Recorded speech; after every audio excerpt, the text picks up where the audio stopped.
Dear friends, Bhupesh आनंद एक बार फिर मैं आपके सामने एक नई नई सोच लेकर, एक नए थॉट लेकर, एक नई बात लेकर आपके सामने फिर आया हूं दोस्तों। लेक्चर नंबर 5 में today will be doing with lecture number 5 mutual funds. We have covered 4 lectures. हमने 4 लेक्चर्स म्यूचुअल फंड में ऑलरेडी कवर कर लिए हैं और मैंने बड़ी बेसिक सी, बड़ी अच्छी सी, बड़े कंसेप्चुअल बातें आपको म्यूचुअल फंड में बताई हैं दोस्तों। आज मैं लेक्चर नंबर 5 स्टार्ट करूंगा। पेपर का नाम है security loss and capital markets, CA final, optional and CS executive में ये बार बार पूछा जा रहा है। म्यूचुअल फंड तो कंपलसरी प्रैक्टिकल क्वेश्चन आ रहा है बेटे, जबकि हमने अभी प्रैक्टिकल स्टार्ट नहीं किया। From next lecture number 6, 7, 2-3 lectures मैं खाली प्रैक्टिकल ही लेने वाला हूँ। आपको बड़े जबरदस्त अच्छे अच्छे क्वेश्चन कराऊंगा, लेटेस्ट क्वेश्चन कराऊंगा, सीएस के कराऊंगा, सीए के कराऊंगा, फाइनल के कराऊंगा और प्रैक्टिकल लाइफ की बातें बताऊंगा। तो दोस्तों आज ये जो लेक्चर आज हम शुरू कर रहे हैं, यकीन मानिए इस लेक्चर को प्रिपेयर करने के लिए मैंने बड़ी मेहनत की है। मैं कुछ छुपाता नहीं, मैं बिल्कुल साफ साफ बताता हूँ। बेटे आप ये बताइए, मैं पढ़ा ही नहीं सकता जब तक मुझे नहीं पता हो। मेरे चेहरे में वो जो कॉन्फिडेंस आप देखते हैं बेटे, वो तभी होता है क्योंकि उसके पीछे हार्ड वर्क, बैकग्राउंड वर्क हो चुका है। तो आप सभी अपना बैकग्राउंड वर्क निकालने के लिए रजिस्टर खोल लीजिए दोस्तों। रजिस्टर में लिखना आज के लेक्चर में बड़ा कीमती है और अपनी बुक भी ओपन कर लीजिए। मैं भूपेश आनंद जो आपको बुक दे चुका हूं, उस बुक में चैप्टर नंबर 12 म्यूचुअल फंड्स में हमने पहला क्वेश्चन तो कर ही लिया है। दूसरा क्वेश्चन अभी करना है नेक्स्ट लेक्चर में, net asset value. Question number 3 बेटे हम ओपन एंडेड और क्लोज एंडेड की बातें आज डिस्कस करेंगे। वैसे थोड़ी सी बात मैंने बताई थी एक लेक्चर में, लेकिन आज फिर मैं आपको ओपन एंडेड और क्लोज एंडेड की बातें करूंगा। बेटे क्वेश्चन नंबर 3 करेंगे, क्वेश्चन नंबर 2-3 क्वेश्चन करेंगे। बहुत सारा कंसेप्ट लॉजिकली समझना है।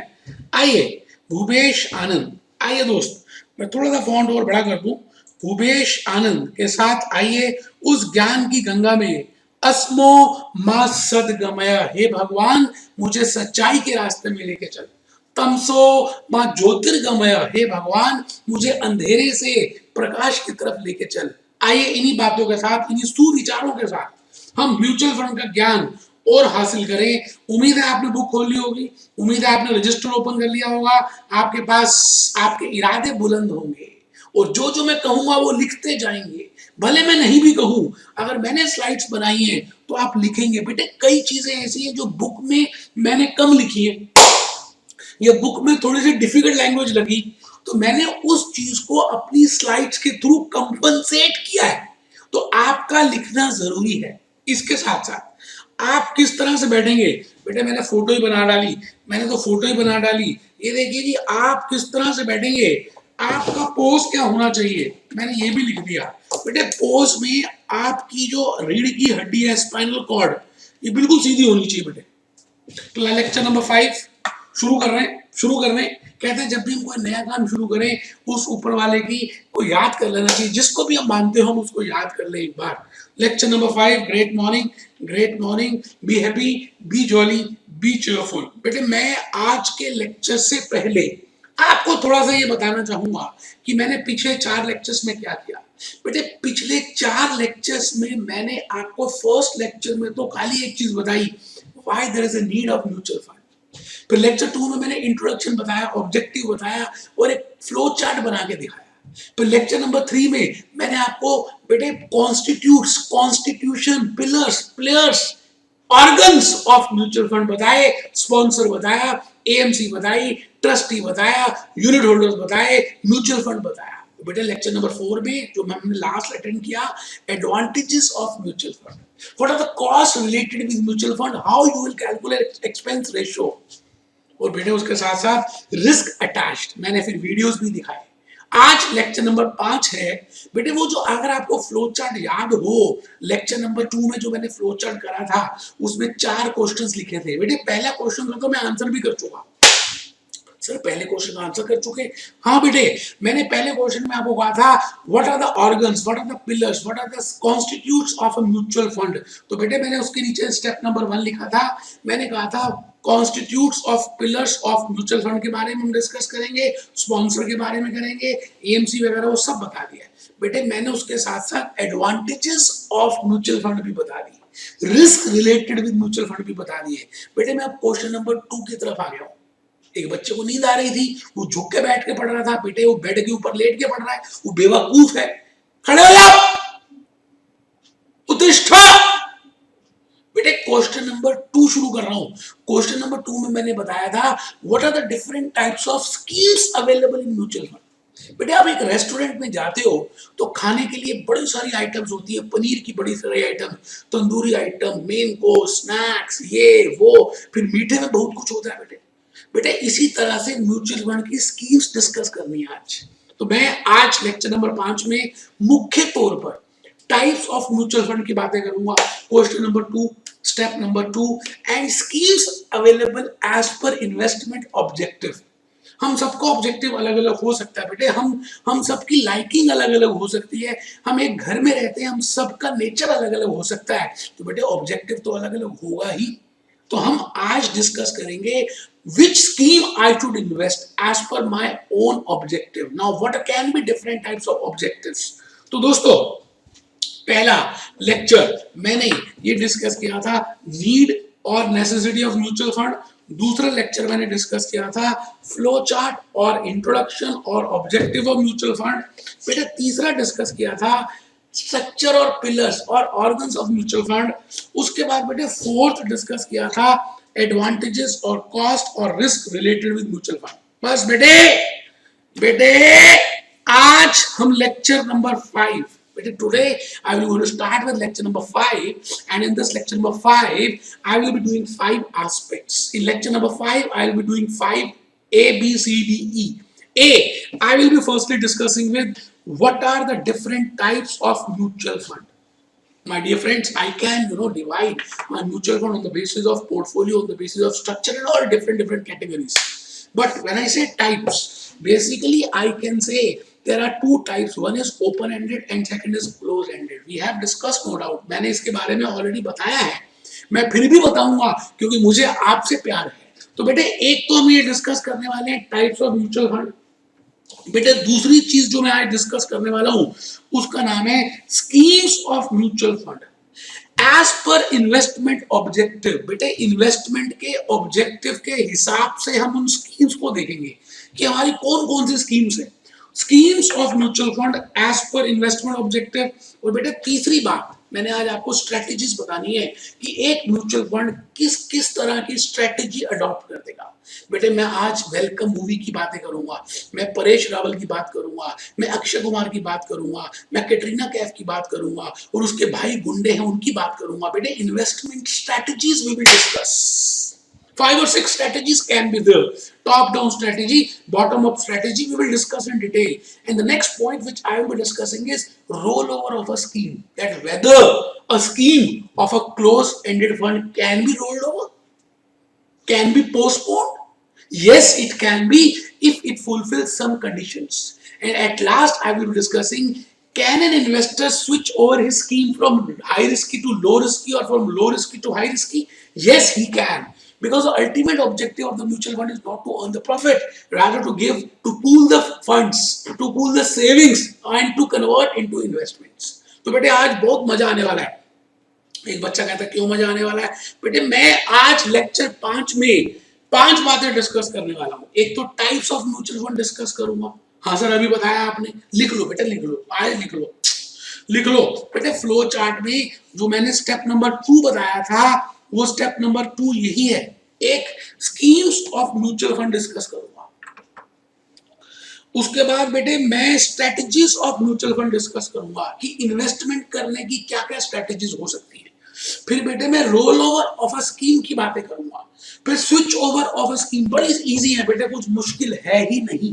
बिल्कुल मुंह छोटा ना करे बेटे, कोई काम नहीं है मुश्किल जब किया इरादा पक्का। चलिए जी शुरू करते हैं कहानी किस्मत की।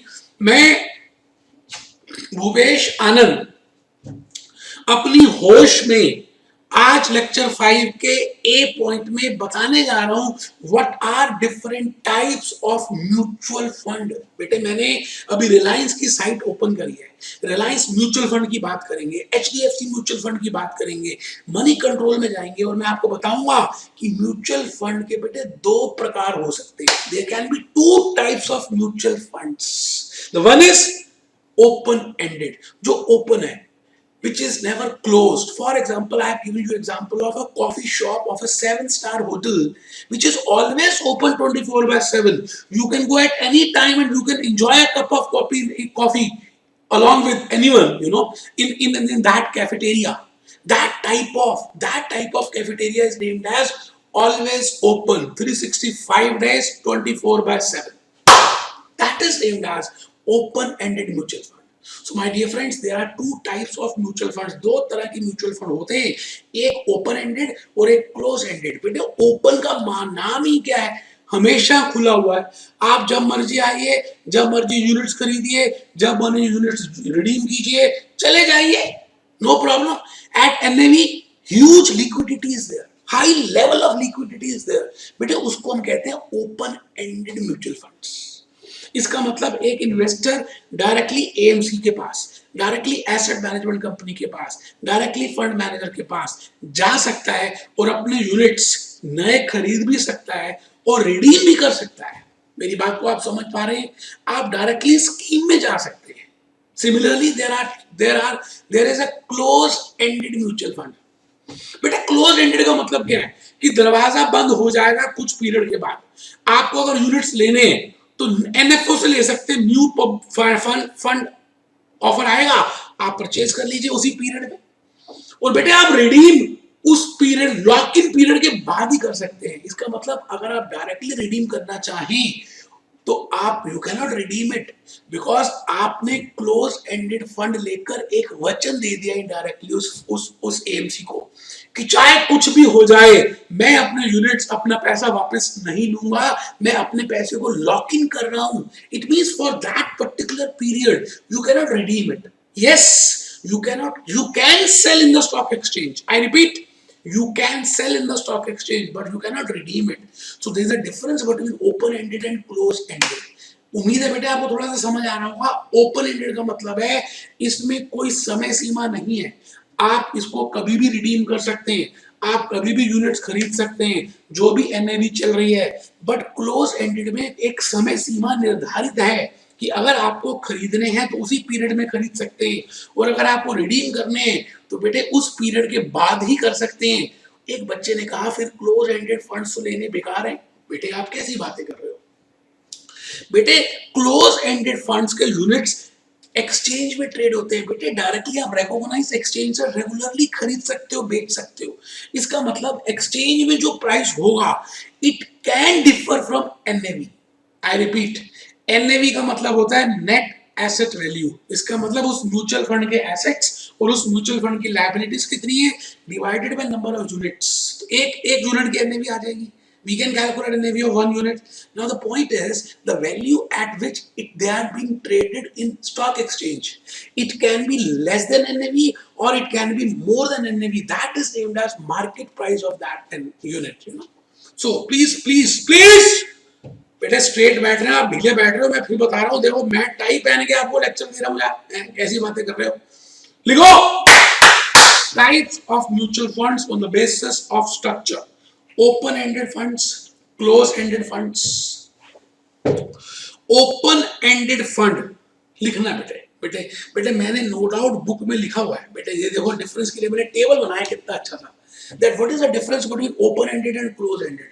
बट कहते हैं कि जब हम लिखते हैं तो ज्यादा बातें समझ आती हैं, तो मैंने आपके लिए कुछ थोड़ा सा लिखा है. बेटे बड़ी सिंपल लैंग्वेज में लिखा है, मैं आपको एक्सप्लेन भी कर रहा हूँ, आपको लिखवा भी रहा हूँ, फिर बुक से भी मैटर बताऊंगा, फिर वेबसाइट से दिखाऊंगा. बेटे आपको समझ आ जाएगा, आप बिल्कुल भी घबराए ना. वैसे बेटे मैं बुक को बाद में देखूंगा, लेकिन मैं चाहता हूं कि आप पहले लिख लें. Open ended fund, open ended fund, open ended fund is a fund. Open ended fund is a fund that is available 24/7 open है, 365 days open है for subscription all throughout the year. बेटा नाम भी तो कह रहा है open ended, all throughout the year. That fund is named as open ended. As the name indicates, simple है. इजी है, समझ सकते हैं। तो दो तरह के फंड्स हो सकते हैं as per structure, open ended and close ended. तो ओपन एंडेड में एक बात और लिख ली, these do not have fixed maturity. बेटे क्लोज एंडेड में फिक्स्ड मैच्योरिटी होती है कि आप इस पीरियड के बाद ही मैच्योर करा सकते हैं। बेटे ओपन एंडेड में कोई मैच्योरिटी नहीं है, बाबा जी का राजा जब मर्जी आओ खरीद लो, जब मर्जी आओ बेच दो, जब मर्जी आओ चले जाओ, no fixed maturity. Third is key feature is liquidity. You can easily sell it to the AMC, to the fund manager, and huge liquidity is being enjoyed in case of open-ended units. So my dear friends, open-ended units, open-ended funds. We are discussing what are the different types of mutual funds. As per the structure, there are two types of mutual funds. One is open-ended and second is close-ended. Now, close-ended is विपरीत, आप बचपन में विपरीत अर्थ करते थे ना, सुबह शाम, दिन रात, काला गोरा। इसी तरह से बेटे ओपन एंडेड और क्लोज एंडेड आपस में उल्टे हैं, ऑपोजिट हैं।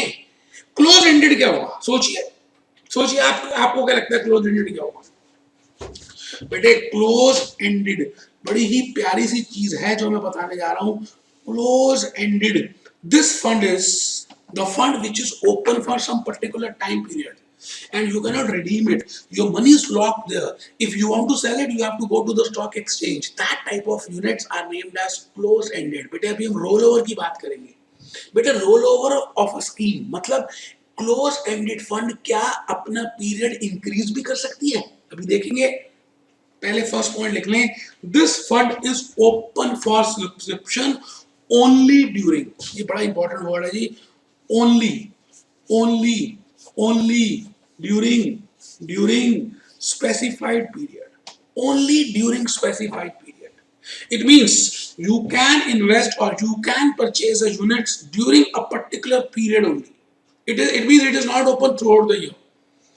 Investors can invest in a scheme at the time of initial public offer, initial fund issue. When first time fund is issuing the units, you can invest in that, okay? And thereafter they can buy or sell units of the scheme in stock exchange. And thereafter, so this word is very important, in stock exchange they can buy or sell, units in stock exchange. So these words are very important. So there's a difference between open ended and close ended. Let us see in the book, what I have written for you. देखते हैं कि book में मैंने क्या लिखा है आपके लिए। Open ended funds can be understood as a schemes that offer new units to the investors on a continuous basis. बेटे ये वर्ड इंपॉर्टेंट है, on a continuous basis, ठीक है जी। Close ended funds are mutual funds that offer units on a limited period only.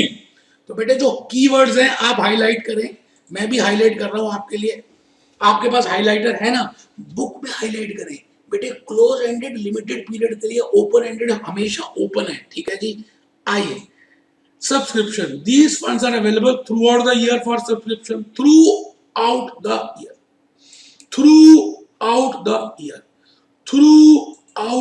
Year. और बेटा ये क्या है, स्पेसिफिक डेज में अवेलेबल है, जब इनिशियल ऑफर स्टार्ट होता है तभी अवेलेबल होते हैं, इसलिए हम कहेंगे it is close ended and that is open ended. तो बेटे डिफरेंस समझना है, हमने टेबल फॉर्म में डिफरेंस लिखना है। अगर आपको पेपर पे आता है तो आपने डिफरेंस टेबल फॉर्म में लिखना है, तो ज्यादा मार्क्स आते हैं। बेटे मेरे पास होने का यही एक कारण है कि जब भी डिफरेंस आता था मैं एग्जांपल्स लिखता था, फ्लो चार्ट्स बनाता था और टेबल फॉर्म में लिखता था डिफरेंस को। मैच्योरिटी देख लीजिए, there is no fix maturity, और वहां पे फिक्स मैच्योरिटी होती है बेटे क्लोज एंडेड में। अब 5 साल बीत जाए उसके बाद भी ऐसा हो सकता है कि उसकी मैच्योरिटी ना हो, वो भी हम डिस्कस करेंगे। कहां बेटे? रोल ओवर ऑफ स्कीम में करेंगे। अभी पहले यहाँ पे ध्यान दीजिए, लिक्विडेटर प्रोवाइडर फंड इटसेल्फ। बेटे आप ओपन एंडेड में डायरेक्टली फंड के पास जा सकते हो बेचने के लिए, खरीदने के लिए, लेकिन क्लोज एंडेड में आपको स्टॉक एक्सचेंज के पास जाना पड़ेगा, स्टॉक मार्केट के पास जाना पड़ेगा। उम्मीद है आपको बात समझ आ रही है जो मैं कहना चाह रहा हूँ, ठीक है जी।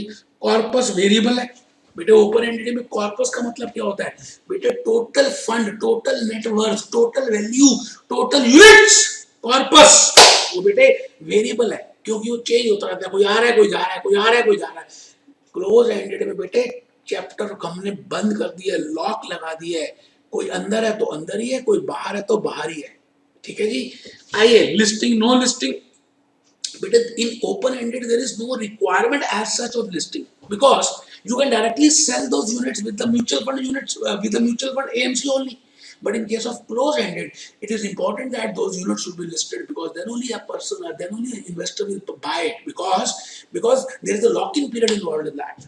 ठीक है जी। ट्रांजैक्शंस में डिटरमिनेशन में सेलिंग प्राइस ये इंपॉर्टेंट है। सेलिंग प्राइस इसमें क्योंकि आप डायरेक्टली एएमसी को बेच रहे हैं तो बेटे एनएवी में बिकेगा, बट क्लोज एंडेड में मैंने बताया सेलिंग प्राइस एनएवी से ऊपर नीचे हो सकता है, प्रीमियम और डिस्काउंट बेटे वो डिपेंड करता है कि वो म्यूचुअल फंड किस तरह की परफॉर्मेंस कर रहा है। अगर अच्छी परफॉर्मेंस कर रहा है तो वही यूनिट प्रीमियम में बिकेगा, और अगर अच्छी परफॉर्मेंस नहीं कर रहा तो बेटे वही यूनिट डिस्काउंट में बिकेगा। तो मैंने आज आपको ऑफिशियली बता दिया that what is the difference between open ended and close ended schemes. Close ended mutual funds बेटे पेपर में आता है। तो मैं आज अपनी दूसरी बात पे चलने वाला हूं बेटे। आज 5 बातें हमने डिस्कस करनी है जैसा मैंने अभी अभी आपको बताया बेटे। पहली बात तो मैंने बता the types of mutual fund बेटे। दूसरी बात सबसे इंपॉर्टेंट है बेटे आज की लेक्चर का दिल है, दिल है कि मानता नहीं। स्कीम्स, क्या क्या स्कीम्स अवेलेबल हैं of a mutual fund, what are the different types of schemes बेटे। There are huge number of schemes available in a mutual fund बेटे। जैसे आप रेस्टोरेंट में खाना खाने जाते हैं तो एक मोटी सी बुक आपको दे दी जाती है और आप पूरी बुक पढ़ते भी नहीं है बेटे। उसमें स्नैक्स में बहुत कुछ होता है, लंच में बहुत कुछ होता है, तंदूर से बहुत कुछ होता है, और बेटे फ्राइड बहुत कुछ होता है, उसके बाद उसमें ड्रिंक्स में बहुत कुछ होता है बेटे। इतना कुछ होता है कि आप कुछ चीजें तो ध्यान से पढ़ते ही नहीं हो बेटे। लेकिन आप रेस्टोरेंट के पॉइंट से देखो कि वहां पे उनके पास जो कस्टमर है किसी भी तरह का आ सकता है। किसी को प्याज अच्छा लगता है, किसी को रुमाली रोटी अच्छी लगती है, किसी को भटूरे अच्छे लगते हैं, किसी को कुलचे अच्छे लगते हैं, किसी को पाव भाजी अच्छी लगती है, किसी को बेटे पनीर की आइटम अच्छी लगती है, किसी को मशरूम अच्छे लगते हैं, किसी को मीठा अच्छा लगता है, किसी को मसाला डो। बेटे आप रेस्टोरेंट चला रहे हो तो आपको अलग अलग तरह की डिफरेंट स्कीम्स देनी पड़ेंगी। तो आप अपने ऑब्जेक्टिव देखिए कि आपको कितनी भूख है, आपके पास कितने पैसे हैं, आपका कितना बजट है, आप उसके हिसाब से ऑर्डर कीजिए। तो बेटे there can be numerous types of schemes available as per the investment objective. बेटे मैंने अपनी बुक में तो बड़ी सारी स्कीम्स लिखी हैं, लेकिन जो स्लाइड्स बनाई हैं वो मैंने 8, 9, 10 स्कीम्स को एक्सप्लेन करने की कोशिश की है बेटे। अगर आपको 9-10 समझ आ गई, यकीन मानिए बाकी स्कीम्स आप खुद भी बना सकते हैं, लिख सकते हैं, कुछ मुश्किल ही नहीं है बेटे। उसका नाम ही सब कुछ बता देगा कि वो स्कीम है क्या। तो प्लीज आप जल्दी से बेटे, कुछ बच्चे ढीले होकर बैठ गए, नहीं बेटे ढीला किस बात का होना यार है? लिखो, लिखना है बेटे। बेटे मैं यही आदत मेरी बाकी टीचर से मुझको डिस्टिंग्विश करती है कि मैं आपको फोर्स करता हूं कि आप स्लाइड्स बनाएं, आप स्लाइड्स लिखें, आप नोटिंग करें बेटे। बाकी टीचर इतना फोर्स भी नहीं करते, वो स्लाइड्स ही नहीं बनाते यार, बुक से ही पढ़ा देते हैं। अब आप डिफरेंस देख सकते हैं कि किसको किससे ज्यादा दर्द है और किसको किससे ज्यादा प्यार है बेटे। भूपेश आनंद चाहता है कि आप पास हो जाओ। लिखे जी, schemes of mutual fund as per investment objective. I can have different types of objectives. So what can be the different types of objectives? So I have prepared a very good answer, for this. मैंने एक बहुत अच्छा answer prepare किया है आपके लिए जो मुझे बताता है कि what are the different types of schemes available as per the investment objective in a mutual fund. तो बेटे क्वेश्चन नंबर 11 में आ जाइए बेटे। 11th क्वेश्चन में मैंने बड़ी मेहनत से आपके सामने ये क्वेश्चन प्रिपेयर किया और बेटे इस क्वेश्चन को मैंने कहा इंटेलिजेंट क्वेश्चन है बेटे। What are different types of schemes available as per the objectives. अब देखिए ये स्कीम्स तो बड़ी सारी अवेलेबल है, हाइब्रिड है, ग्रोथ है, दिस है, दैट है बेटे। मैंने चार्ट भी प्रिपेयर किया बेटे। प्यार है ना, क्या करूं। इसका मतलब there are different types of schemes available. But आपको मैं एक चीज बताऊं, आप मेरी बात को ध्यान से सुनेंगे ना तो आपको सारी बातें समझ आ जाएंगी बेटे। जैसे अभी अभी मैंने आपको टाइप्स ऑफ म्यूचुअल फंड बताए, मैं अब आपको टाइप्स ऑफ स्कीम्स बता रहा हूं as per the investment objective. Now you tell me, if a person is 21 years of age and he has just qualified chartered accountancy or company secretary course and he has joined big four, तो बेटे उसके इरादे क्या होंगे, उसके पास risk bearing capacity क्या होगी, उसका मैरिटल स्टेटस क्या होगा, उसका एनर्जी लेवल कितना होगा, उसकी इनकम कितनी होगी, उसका फैमिली बैकग्राउंड कैसा होगा। बेटे ये सभी बातों से डिपेंड करता है कि उसका क्या ऑब्जेक्टिव होने वाला है। If I compare Mr. A, who is 21 years of age, with Mr. B, who is 60 years of age, who has got retirement, जो बेटे रिटायर होकर घर में बैठा है, उसका ऑब्जेक्टिव कुछ अलग हो सकता है। और इसी तरह से बीच की बात करूं, 40 साल का एक लड़का, mister C, let it be mister C, the objective can be different because he has a family now. 21 years के बाद कोई फैमिली नहीं है, मैरिज नहीं है, अभी मैरिज नहीं हुई, अभी गर्लफ्रेंड भी नहीं है, फुल एनर्जी है, फुल ख्वाब है, रिस्क ज्यादा ले सकता है। 60 इयर्स ऑफ एज रिस्क नहीं ले सकता बेटे, उसके बच्चे बड़े हो चुके हैं। सर बड़े हो चुके हैं, हाँ बेटे, जो 60 इयर्स का होगा, आप सोचिए उसके बच्चे लगभग 28 से 30 साल के होंगे। सर ये कैसे सोचा आपने, ये कैसे निकाला? बेटे आप ये बताओ, 60 इयर्स का है, 20-25 में उसकी शादी हुई होगी, 1-2 साल के बाद बच्चे हो गए, तो बेटे मान लेते हैं 30 साल में बच्चे हो गए उसके, तो बेटे अब वो 60 साल का है, तो उसके बच्चे कितने साल के होंगे? बेटे लगभग 29 से 30 साल के एज के होंगे। और जो बच्चे बड़े हो जाते हैं ना बेटे, जब बच्चे छोटे होते हैं तो वो चॉकलेट से, फूल से, खिलौनों से खुश हो जाते हैं, लेकिन जब बच्चे बड़े हो जाते हैं उनको अलग से घर चाहिए, उनको बड़ी मोटर बाइक चाहिए 2 लाख वाली, उनको उनको बड़ा अच्छा मोबाइल चाहिए। तो बेटे उस केस में जो 60 years of age mister B हैं, उनके ऑब्जेक्टिव्स कुछ अलग हो सकते हैं as compare to mister A. और अगर मैं मिस्टर सी की बात करूं जो बीच में ना 20 के है ना 60 के, बीच में 40 के, बेटे investment objective can be different. तो मैं आज के लेक्चर में आपको अलग अलग इन्वेस्टमेंट ऑब्जेक्टिव्स के हिसाब से बताने वाला हूं, लेकिन उससे पहले मैं आपको अलग अलग स्कीम्स, अलग अलग तरह की स्कीम्स की इमेजेस दिखाता हूं एचडीएफसी म्यूचुअल फंड की, that what are the different types of schemes available in the market.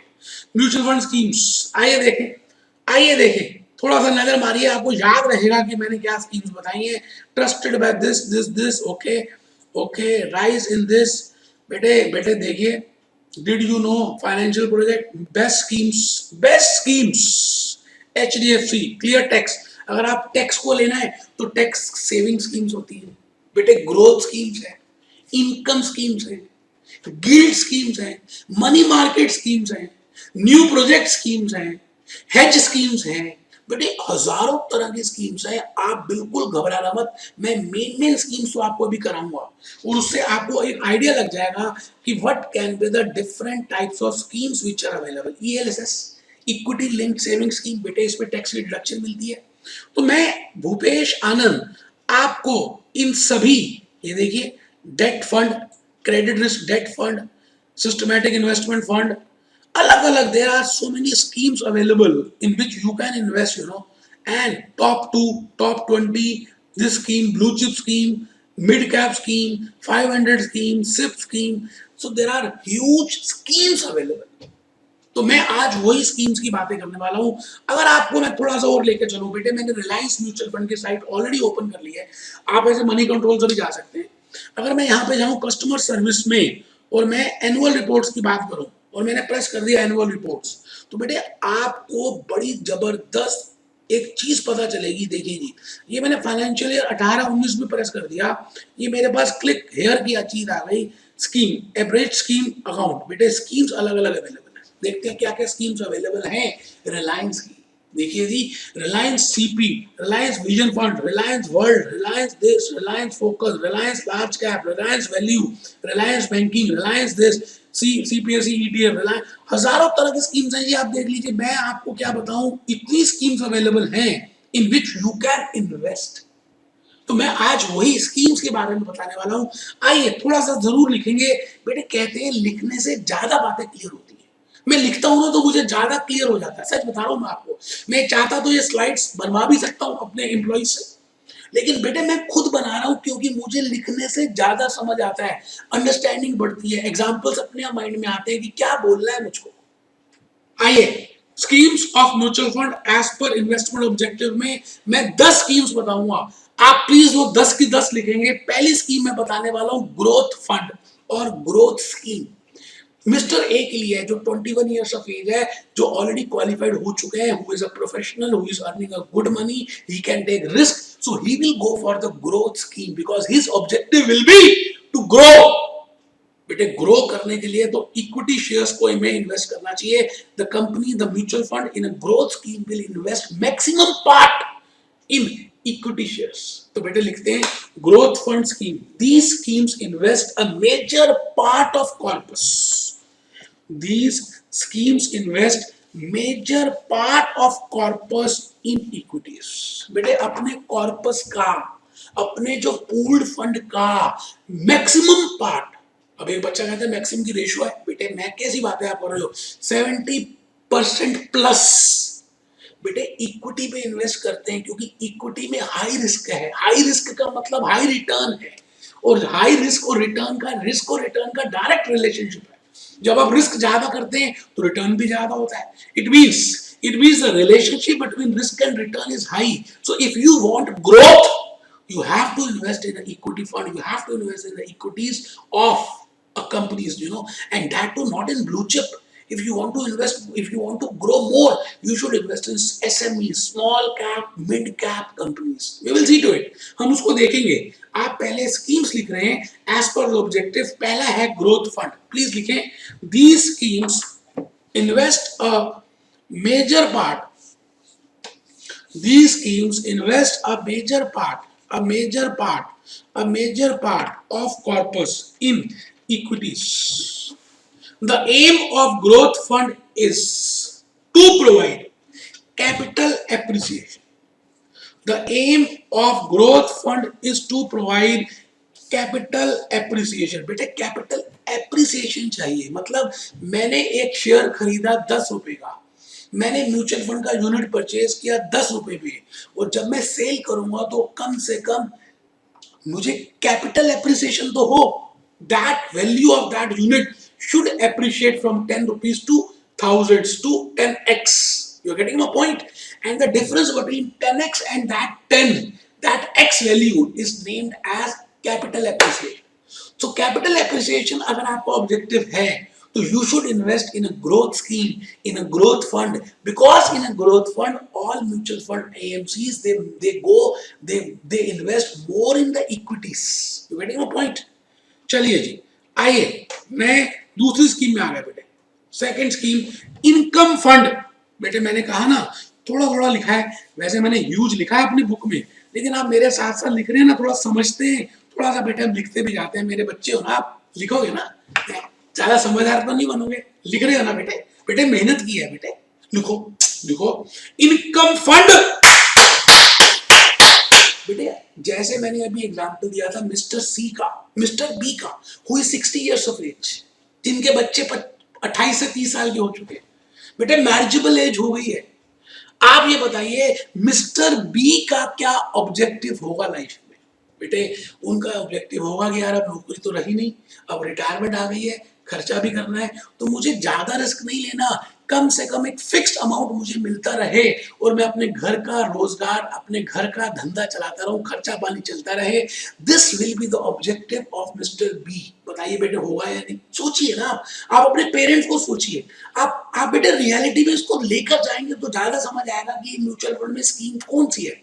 बेटे income oriented scheme, income mutual fund, ऐसे यूनिट्स, ऐसे म्यूचुअल फंड्स जो फिक्स्ड इनकम में, जो डेट में पैसा लगाते हैं, बेटे उससे फिक्स्ड अमाउंट ऑफ इनकम मिलता है ना, तो दोस funds whose major corpus is invested in fixed income securities, fixed income securities, so that they get a fixed amount at a regular interval।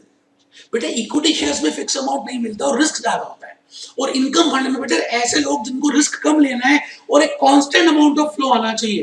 तो बेटा सेकंड है income fund schemes, the aim is to provide regular and steady income to the investors. Regular बेटे regular, बेटे regular, बेटे regular and steady income to the investors. Such schemes generally invest in, बेटे जो mutual fund की schemes है वो generally कहां पे इन्वेस्ट करती हैं, किसी दूसरी कंपनी की सिक्योरिटीज में, फिक्स इनकम में सिक्योरिटीज में. So such schemes generally invest in fixed income securities such as लिखना बेटे, bonds, such as bonds slash government securities, such as bonds slash government securities. तो बेटे मैंने दो तरह की स्कीम्स बता दी है. मैंने पहली बताई ग्रोथ स्कीम, दूसरी बताई इनकम स्कीम, और आपको मिस्टर ए और मिस्टर बी का एग्जांपल दिया. फिर मैं लेकर आया mister C who is 40 years of age. Mister A थे 21 years of age, mister B थे 60 years of as.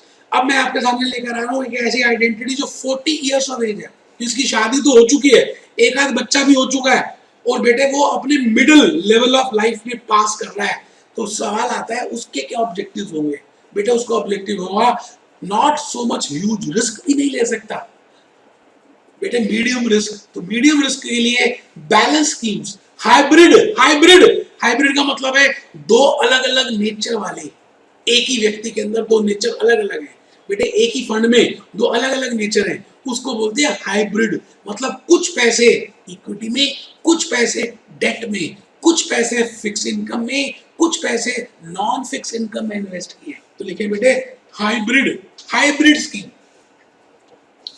The aim is to provide both growth and, बेटा वो पेज दूसरा था, and regular income to investors. बेटा the objective is to provide capital appreciation as well as regular income. बेटे capital appreciation growth scheme के comparatively नहीं होगी, लेकिन हाँ होगी इनकम स्कीम के कंपैरेटिवली थोड़ी सी ज्यादा होगी, because this fund is named as hybrid fund, balanced fund. वैसे बैलेंस का और हाइब्रिड में डिफरेंस होता है, मैं बताऊंगा, लेकिन अभी लूजली मैं यूज कर रहा हूं.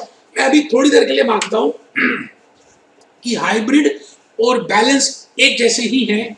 तो बेटा तीन तरह की स्कीम्स मैं बता चुका हूं. मैं आ गया. चलिए ये भी लिख लें. Investment targets of these mutual funds. कौन से बेटे दीज कौन से, एक बच्चा भूल गया दीज कौन से. बेटे ये हाइब्रिड वाली बात ही थोड़ी है. Is a mixture of, it is a mixture of. बेटे it is a mixture of. एक बच्चा कहता 50-50, नहीं बेटे हाइब्रिड का मतलब it is a mixture of, कोई रेशो नहीं है. बेटे 70-30 भी हो सकती है, 30-70 भी हो सकती है. यही तो डिफरेंस है हाइब्रिड में और बैलेंस में. अगर बैलेंस होता तो 50-50 या 60-40 या 40-60 होता. बट अगर it is more than that, you know, if the ratio is 70-30, 30-70, तो हम कहेंगे that is a hybrid scheme, not a balanced scheme. But still, it has a feature of balanced because this scheme is offering both capital appreciation as well as regular income. So I have told you three schemes. One is growth, second is income, third is hybrid. I am moving to fourth scheme, and that scheme is self-explanatory. That is money market scheme. When I say money market scheme, if the investor has a fund available with him, but that too for a shorter period, less than 1 year, and he don't want to take any risk, and he don't want to compromise with liquidity, maybe his income on that is less, he will not mind it. But the point is security should be there, liquidity should be there, and the value of principal should not be disturbed, you know, that should be safe. Then those types of investors, if they have this type of objective, they will go into money market funds or money market schemes. As per these funds, these mutual funds, the AMC of these mutual funds, they will invest into money market instruments like treasury bills, like commercial paper, like certificate of deposit, like, you know, these are named as money market instrument. So please write down money market fund or scheme. These schemes invest in safer in safer short-term instruments. The most important word is safer because they don't want to lose that principle. That is the main objective, that they don't want to lose that. You know, the objective of money market fund or scheme is to provide liquidity, preservation of capital. Again, I have told you, preservation of the principal amount, that is most utmost importance, and moderate income. Income may be less, that is not a big issue for these types of investors. Guild funds. Guild funds? Yes, guild funds. It means, as the name indicates, if a fund is only investing in government securities, that type of scheme is named as guild scheme. Now, which type of persons having which objective they will invest into guild securities? It means if they are very much worried about, they are worried about the government policies, or they are very much, worried about the amount, the safety of the principal amount. In that case, they generally go for guild securities or guild funds. एक बार लिख लें आप, फिर मैं बताऊंगा. These funds invest in government securities. These funds invest in government securities. NAV fluctuates due to change. NAV fluctuates due to change in interest rates. बेटे आप ये बताइए, गवर्नमेंट सिक्योरिटीज में इन्वेस्ट करने का मतलब है, अगर interest rate, inflation rate, economic factors, GDP per capita income, economic growth अगर ये चेंज होती है, तो बेटे गवर्नमेंट सिक्योरिटीज का NAV will change. So I have told you 5 types of schemes. Can you spell for me? क्या आप मुझे बता सकते हैं? मैंने पहली स्कीम बताई ग्रोथ स्कीम, दूसरी बताई इनकम स्कीम, तीसरी बताई मिक्सचर हाइब्रिड स्कीम, फोर्थ मैंने बताई money market instrument scheme, money market mutual funds और मनी मार्केट स्कीम. बेटे फिफ्थ बताई गिल्ड सिक्योरिटीज और गिल्ड फंड और गिल्ड स्कीम. ठीक है जी, आगे आइए जी. Very very important, exchange traded funds. Exchange traded funds. It means those types of funds which can be easily traded in a recognized stock exchange. Because my objective as an investor is liquidity. I want liquidity of that. So I will invest in those types of funds, or that mutual fund will invest in those types of securities which are easily or which are readily tradable in stock exchange. So please write down, they are traded in stock exchange. As the name indicates, exchange traded funds. Those funds which can be traded in exchange, those funds which can be traded in exchange are named as exchange traded funds. So exchange traded fund schemes, they are traded in stock exchange, which makes them more liquid. बेटे लिखना है, मैं फिर repeat कर रहा हूँ, कुछ बच्चे ढीले बैठ गए. आपको पता ही नहीं क्या आप लाइफ में क्या मिस कर रहे हो, आपको पता ही नहीं है, ज्यादा समझदार बन रहे हो, पागल हो आप. लिखो, exchange traded fund scheme, they are traded in stock exchange, which makes them more liquid as compared to other funds. मैं आ गया जी सेवंथ में. हाँ बेटे, सेवंथ में आ भी गया, फंड ऑफ फंड्स. बेटे बड़ा ही इंपॉर्टेंट सा है. फंड ऑफ फंड्स का मतलब क्या है? ऐसा म्यूचुअल फंड जो सिक्योरिटीज में इन्वेस्ट नहीं करता, जो दूसरे म्यूचुअल फंड में इन्वेस्ट करता है. As a name indicates, fund of funds. ऐसा म्यूचुअल फंड जो सिक्योरिटीज में डायरेक्टली इन्वेस्ट नहीं कर रहा, किसी कंपनी की, किसी कॉर्पोरेट, किसी ब्लू चिप कंपनी की, किसी मिड कैप, किसी लार्ज कैप, किसी small cap, but rather investing in the mutual funds who are investing in securities. That is named as fund of fund. But एक नया concept है जो America से आया है, अभी इंडिया में इतना प्रेवलेंट नहीं है, बट पेपर के लिए इंपॉर्टेंट है. Please write down, fund of fund. It is a mutual fund which invest in schemes. It is a mutual fund which invest in schemes of other mutual funds, जो बेटे दूसरे mutual fund की schemes में invest करता है। जैसे HDFC mutual fund की scheme है टॉप 200, और आप डायरेक्टली टॉप 200 की सिक्योरिटीज नहीं ले रहे, आप यूनिट्स परचेज कर रहे हैं एचडीएफसी टॉप 200 म्यूचुअल फंड के यूनिट्स को खरीद रहे हैं। A mutual fund, Reliance Mutual Fund is purchasing units of HDFC top 200 mutual fund. So that I will say is named as fund of fund. As the name indicates, fund of fund. It is a mutual fund which invests in the scheme of other mutual funds. ठीक है जी? आइए ninth, instead of investing in securities, it is a mutual fund which invests in the schemes of mutual fund, other mutual funds. ठीक है? Instead of investing in securities. It means I am not directly investing in the securities, rather I am investing in the schemes of those mutual funds who are in turn investing in the securities. So it is indirect investment. Such funds do not operate at present in India. ठीक है? Hedge funds.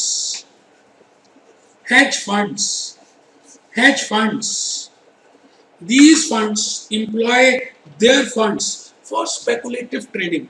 It is speculative trading. It means आपका thought process है कि ये share, this fund, this security is undervalued and the prices will increase. तो आप क्या करते हैं, उन सिक्योरिटीज को ढूंढते हैं जो अंडरवैल्यूड है, उनको बाय करते हैं, और आपको ऐसा लग रहा है कि कुछ सिक्योरिटीज ओवरवैल्यूड है आपकी कैलकुलेशन से, आप उनको सेल कर देते हैं।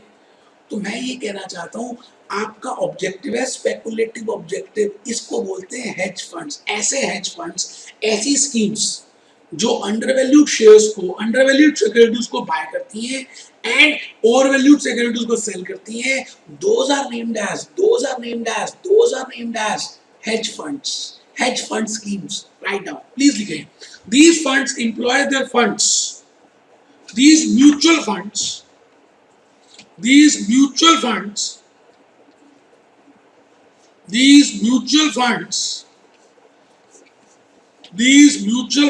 employ their funds for speculative trading, that is for buying undervalued shares and for selling overvalued shares. For buying shares whose prices are likely to rise, it means it is undervalued and now, so I will buy that undervalued share and I will sell that overvalued share. ठीक है जी? तो लिखें hedge funds, these mutual funds employ their funds for speculative trading, that is for buying shares whose prices are likely to rise and for selling shares whose prices are likely to fall. It means buying underpriced and selling overpriced. Ninth scheme, my dear friends, I am in ninth scheme, tax saving scheme. I have just shown you that ELS scheme, equity linked savings scheme. So there are so many mutual funds available. Those schemes are available in where if you invest, अगर आप उसमें invest करते हैं तो आपको tax में छूट मिल जाएगी, टैक्स में राहत मिल जाएगी, टैक्स का रिबेट मिल जाएगा, उसमें डिडक्शन मिल जाएगी। तो बेटे अगर आपको ऑब्जेक्टिव टैक्स की छूट लेना है तो आप as a investor invest in these types of schemes.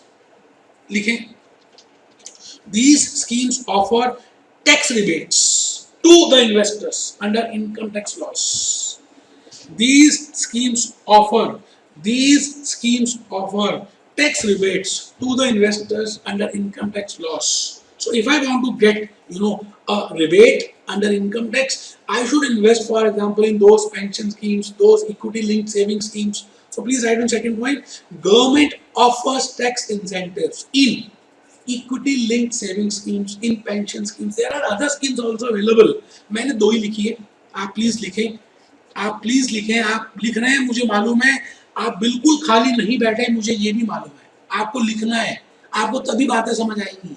आप बाकी टीचर्स के लेक्चर्स और मेरे लेक्चर्स में डिफरेंस देखेंगे, मैं आपको फोर्स कर दूंगा, आपको शर्मसार कर दूंगा और आपको लिखना पड़ेगा, और अगर आप नहीं लिखोगे तो उस दिन रात को आपको नींद नहीं आएगी, क्योंकि आपको लगेगा यार भूपेश आनंद जो कह रहा था मैंने फॉलो नहीं किया, कहीं ना कहीं कुछ कसक रह जाएगी आपके दिल में अगर आप नहीं लिख रहे। लिखना है टैक्स सेविंग स्कीम, भले मैंने इसको अपने बुक में भी लिखा है, मैंने बताया ना बुक की लैंग्वेज कुछ अलग है, ये लैंग्वेज अलग है, इसमें लैंग्वेज में एग्जांपल्स मैंने अलग यूज किए हैं। आप जब ये लिख लेंगे और बुक को देखेंगे तो बेटे सोने पे सुहागा नहीं होगा है? तो न्यू डायरेक्शन फंड्स, ये बेटे बड़ा इंपॉर्टेंट है। आजकल आप देख रहे हैं पोल्यूशन कितना लेवल बढ़ता जा रहा है। बेटे बेटे फिरारी जला देते लोग, पटाखे भी नहीं जलाने दे रहे आजकल तो। बेटे बेटे ऐसे फंड्स में इन्वेस्ट करना जिनका ऑब्जेक्टिव बेटे नए डायमेंशंस की तरफ है। पोल्यूशन को कंट्रोल कैसे करें, है पॉपुलेशन को कंट्रोल कैसे करें। मोदी जी ने तो इस बार बोला भी कि बेटा पॉपुलेशन को अगर हमने कंट्रोल नहीं किया तो हम चाइना से आगे निकल जाएंगे, और उस केस में डिमांड ज्यादा बढ़ जाएगी, हम अंडर डेवलप्ड ही रह जाएंगे। आप किसी भी डेवलप्ड कंट्री को देखिए, उनकी पॉपुलेशन कंट्रोल्ड है। तो बेटे बेटे न्यू डायमेंशंस की तरफ जब आपका फंड इन्वेस्ट करेगा और आपका ये ऑब्जेक्टिव है, बिकॉज आपको ऐसा लगता है कि आने वाले समय में यही होने वाला है, तो बेटे that type of fund is named as new direction fund. लिखें, these funds invest in scientific and technological research, scientific and technological research such as birth control, anti pollution। बेटे ऐसे बड़े सारे हैं जहां पर हम इसको कह सकते हैं कि न्यू डायरेक्शन है। 11th लिख लीजिए, रियल एस्टेट फंड्स। बेटे as a name indicates real estate funds, ऐसे म्यूचुअल फंड आपको ऐसा लग रहा है एज ए इन्वेस्टर कि रियल एस्टेट इंक्रीज होने वाली है, उसका प्राइसेस बढ़ने वाला है, आप डायरेक्टली इन्वेस्ट नहीं कर सकते क्योंकि आपके पास इतना एडिक्वेट फंड नहीं है। तो you can by real estate fund mutual fund units, because those real estate mutual fund units will directly invest into buying in real estate, and when the price, the property, the value of that real estate will increase, the unit value will increase and you will become wealthier. So that is named as real estate funds। बेटे उसको हम कहते हैं real estate funds। अगर आपको ऐसा लग रहा है कि रियल एस्टेट के प्राइसेस बढ़ने वाले हैं और आप डायरेक्टली रियल एस्टेट नहीं ले सकते क्योंकि बहुत पैसों की जरूरत है, आपके पास कुछ कम पैसे हैं, तो आप रियल एस्टेट म्यूचुअल फंड के यूनिट्स खरीद लें। और रियल एस्टेट म्यूचुअल फंड का ऑब्जेक्टिव क्या होता है, प्रॉपर्टीज को खरीदना, रियल एस्टेट को खरीदना, अल्टीमेटली आपको बेनिफिट होगा, उसको हम बोलते हैं रियल एस्टेट इन्वेस्टमेंट फंड्स। तो बेटा मैं नेक्स्ट पार्ट में आ गया आज के लेक्चर में। जैसे मैंने आपको बताया था कि बेटे आज के लेक्चर में हम 5 बातों को डिस्कस करने वाले हैं।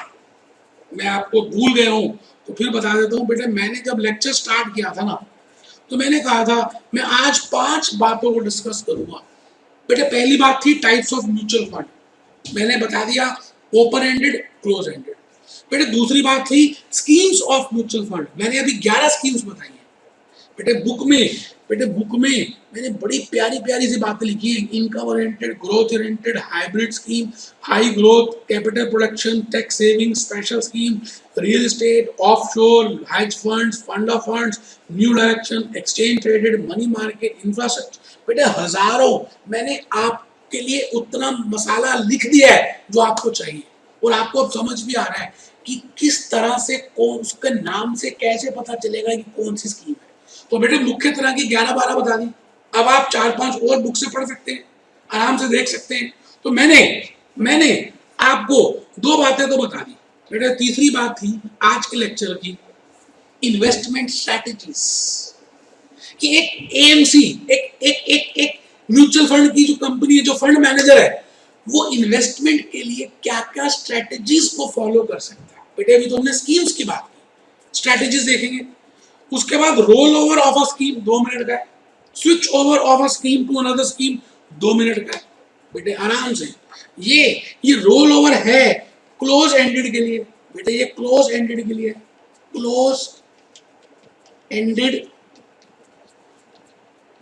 म्यूचुअल फंड के लिए, this is for close ended mutual fund, this is for close ended mutual fund, and this is for investor.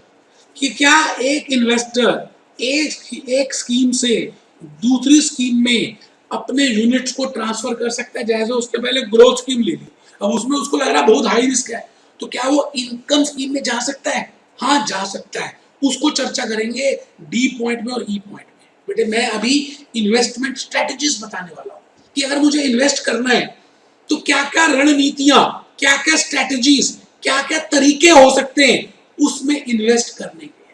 बेटे मैं भूपेश आनंद आज आपको ऐसी ऐसी बातें बताऊंगा जो आप खुश हो जाएंगे सुनकर, और आपको सारे कंसेप्ट क्लियर हो जाएंगे। बट कंडीशन है कि आपको लिखना है। बेटे नहीं लिखेंगे तो आप अपना नुकसान कर रहे हैं, मेरा कोई नुकसान नहीं है। सच्ची सच्ची बता रहा हूं, मेरे हजारों लाखों व्यूअर्स हैं, सब्सक्रिप्शंस हैं, बहुत बढ़िया हिसाब किताब है, लेकिन मैं चाहता हूं कि आपका फायदा हो। तो लिखना शुरू करें। C point, investment strategies. बेटे मैंने यहां पर 7 तरह की इन्वेस्टमेंट स्ट्रैटेजीज लिखी है। मुख्य तौर पर मैंने स्ट्रैटेजीज को 7 टाइप्स में डिवाइड किया है। बेटे पहली है बॉटम अप इन्वेस्टिंग स्ट्रैटेजी। सब में स्ट्रैटेजी का नाम है, मैंने लिखा नहीं बार बार। Strategy strategy strategy strategy strategy strategy strategy. Strategy का मतलब रणनीति, किसी भी चीज को करने का तरीका। जैसे भगवान कृष्ण ने अर्जुन को कहा था महाभारत के युद्ध में, अर्जुन मैं औजार, मैं अस्त्र शस्त्र नहीं उठाऊंगा, मैं खाली स्ट्रैटेजी बनाऊंगा, मैं खाली नीतियां बनाऊंगा कि लड़ाई कैसे करनी है, आज तुझे कहां जाना है, आज किसको मारना है, किस रास्ते से जाना है, मैं तेरा सारथी बन जाऊंगा, मैं स्ट्रैटेजी अडॉप्ट करूंगा। बट मैं कभी भी अस्त्रों को नहीं उठाऊंगा, शस्त्रों को नहीं उठाऊंगा। तो बेटे स्ट्रैटेजी की बात कर रहे हैं। एक एसेट मैनेजमेंट कंपनी के पास इतना बड़ा कॉर्पस है, वो बेटे वो कॉर्पस कैसे इन्वेस्ट करेगी एक सिक्योरिटी में।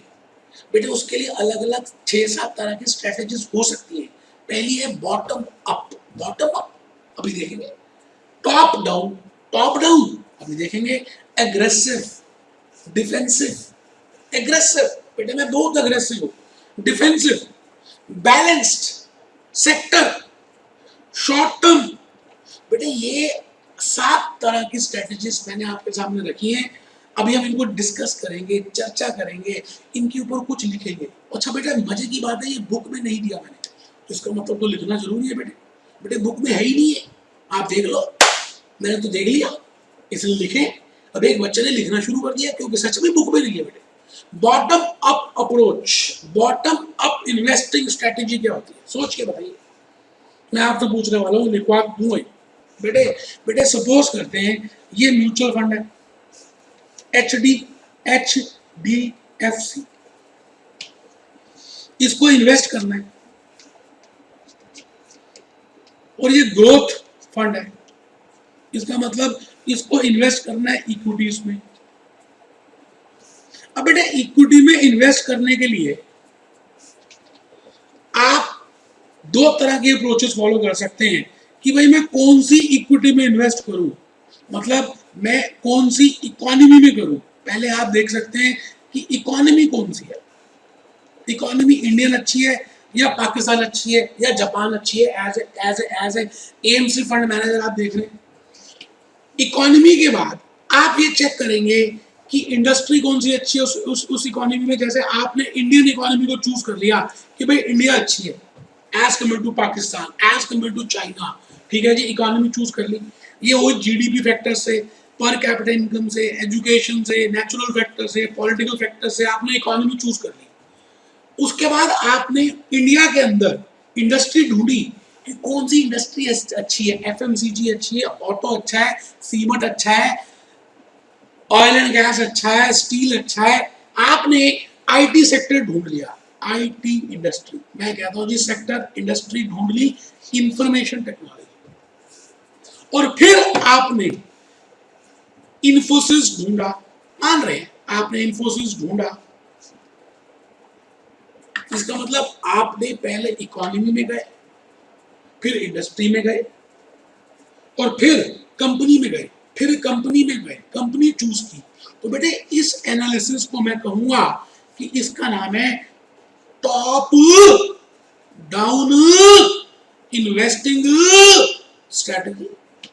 बेटे मैं ऊपर से नीचे आया। अगर मैं इसी तरह इसी चीज को ऐसे करूं कि पहले मैं इंफोसिस ढूंढ लूं,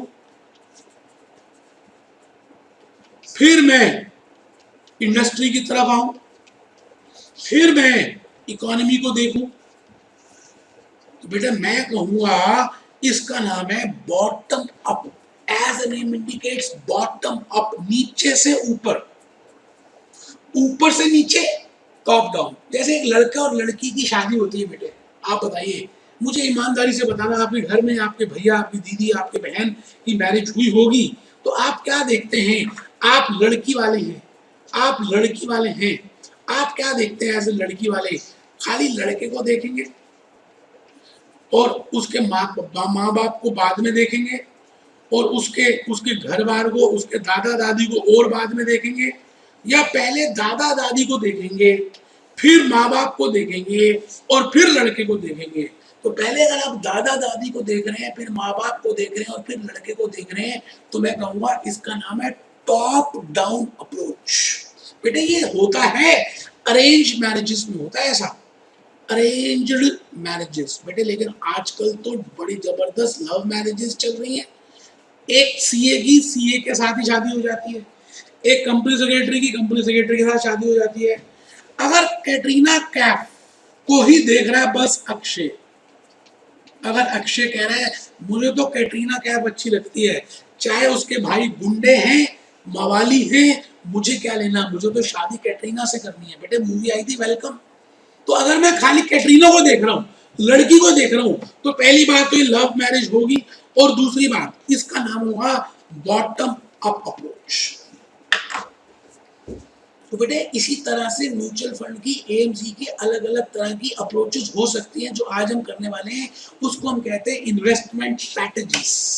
तो first strategy can be bottom up, bottom up investing. Please write down bottom up. बेटे आपने लिख ली बॉटम अप इन्वेस्टमेंट, इनका नाम लिख लिया, top down, aggressive, defensive, balance, sector, short term.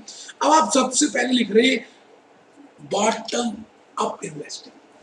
It is like a love marriage.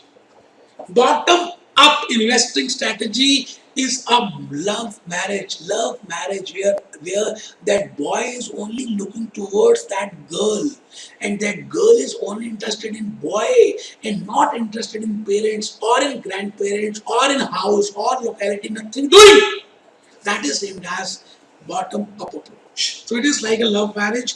Welcome बेटे, movie लिखी मैंने यहाँ पर, ये मूवी का नाम लिखा Katrina Kaif, Akshay, no importance of गुंडे एंड मवाली। Okay,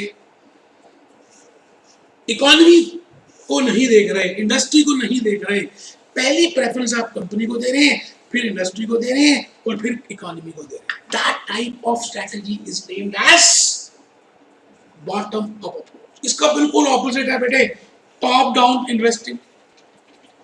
It is like an arranged marriage. You firstly focus on the economy, then you go to industry, and then you go to company. So this type of strategy is named as a arranged marriage strategy. It is like a arranged marriage.